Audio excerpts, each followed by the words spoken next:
and sisters, ladies and gentlemen, students and scholars, teachers and trainers, professors, professionals, listeners, learners, respected ministers, managers, adorable doctors, directors, the most honorable present person Modiji, all my dear friends, I heartily, cordially welcome all of you. It is really nice time, nice place, nice section. Today we are appreciating our holy Indian culture in the form of unity, diversity. We see a lot of changes in nature. Every day is new day. Every moment of life is recordable, historical for the winners. It is said in all our holy scriptures of this holy land, winners don't do the different things, they do the things differently. Winner says, I am the answer of the problem, but loser says, I have a problem. Winner is always live in the form of thermostat, but loser lives in the form of thermometer. How we can fight against our evils? By being a winner. It is possible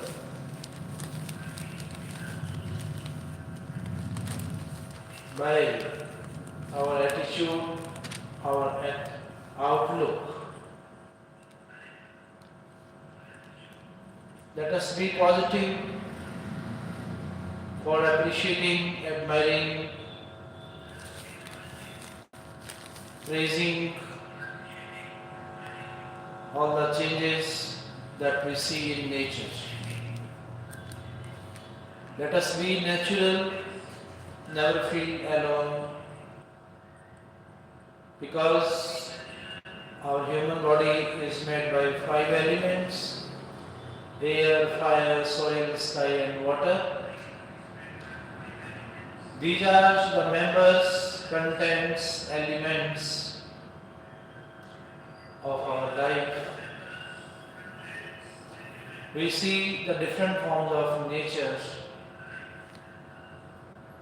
in the atmosphere, in our environment, in the open sky, daytime, nighttime. Numberless objects and elements of nature we see, and they always appreciate our good works, never feel back. Somehow, somewhere we are being observed, examined by the nature. It is said by these starters, beginners, initiators, creators, generators, operators. There is a presence of Lord or God in air, fire, soil, sky and water. Even where there is not the presence of these 5 elements, there is also the existence of Lord or God. It is said in all our holy scriptures of this holy land. Swami Vivekananda addressed this thing by saying that we feel the presence of Lord or God at soundless and lightless places. So let us believe in the existence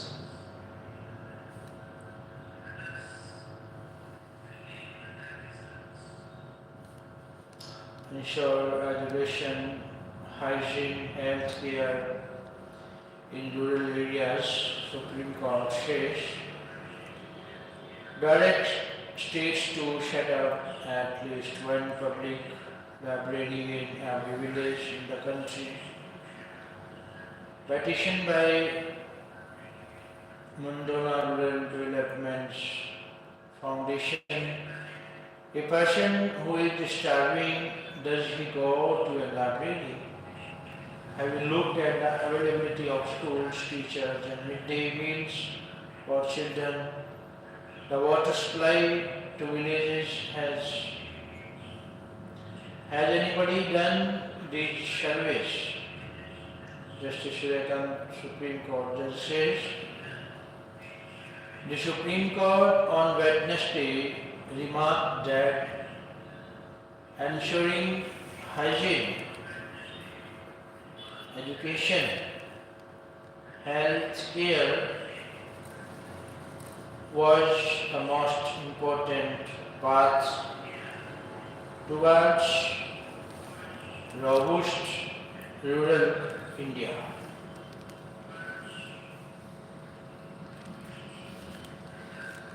The bench headed by Justice Suryakant made the oral observation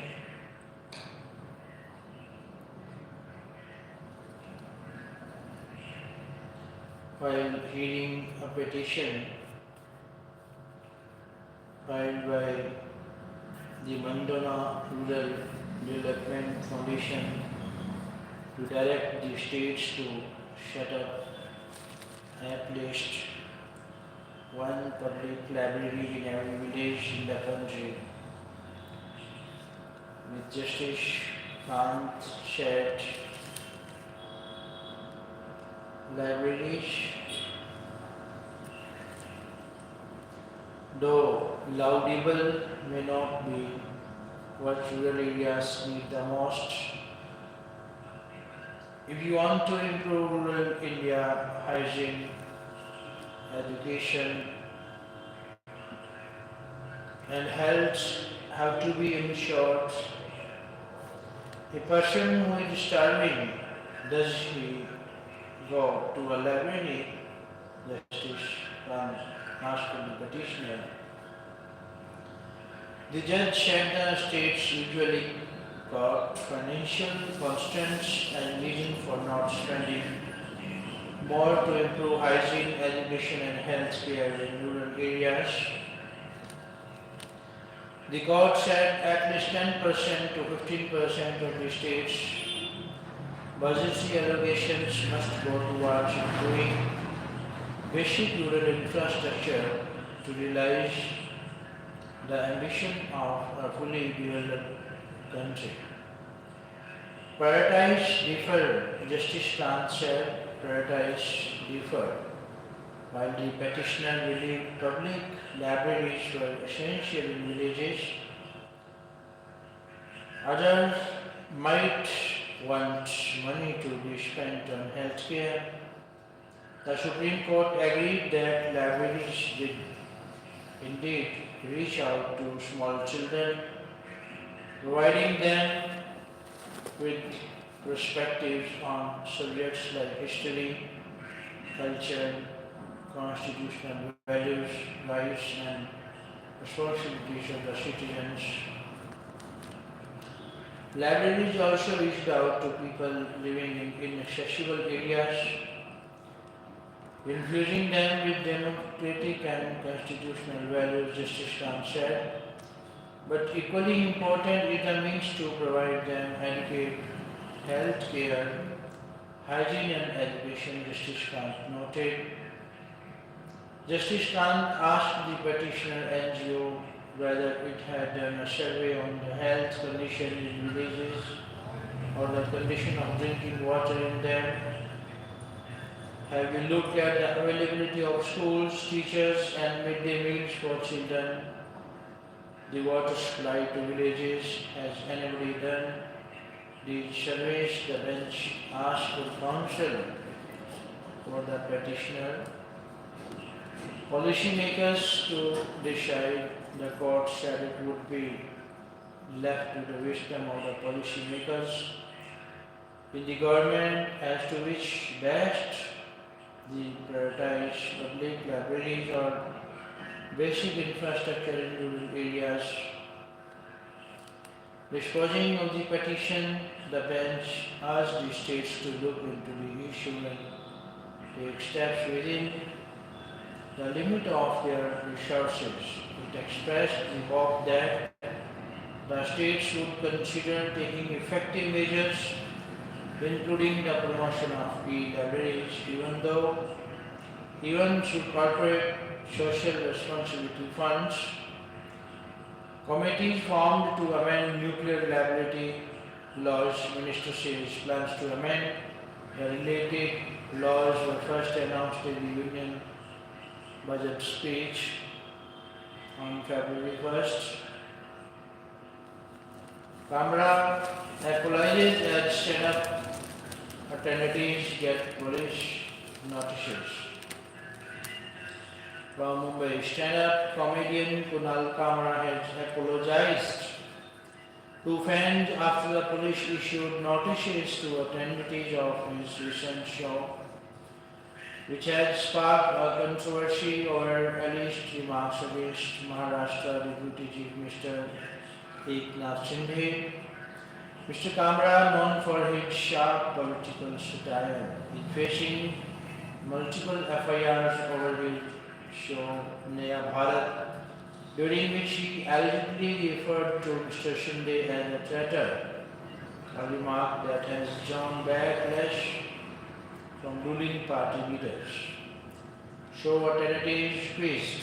A Navy Mumbai-based banker who attended the show was reportedly summoned by the police to record statements as a witness, forcing him to cut short a trip. Reacting to the situation, the comedian posted on X, "I am deeply sorry for the inconvenience that attending my show has caused you.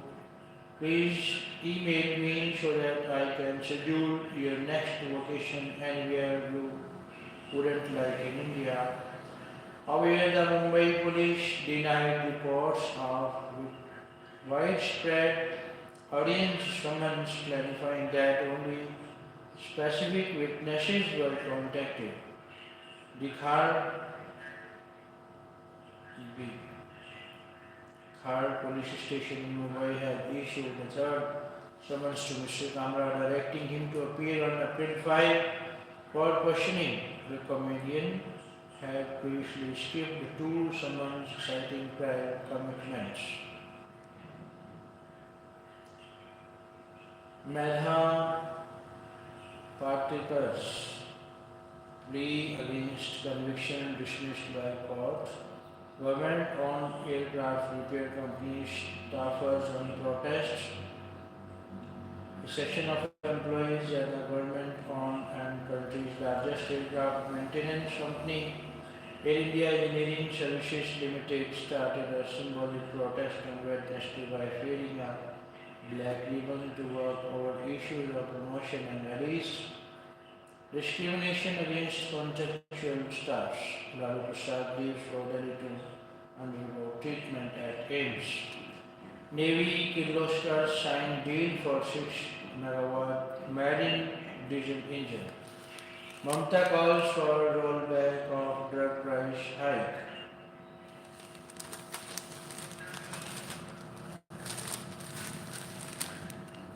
The reciprocal tariff dilemma.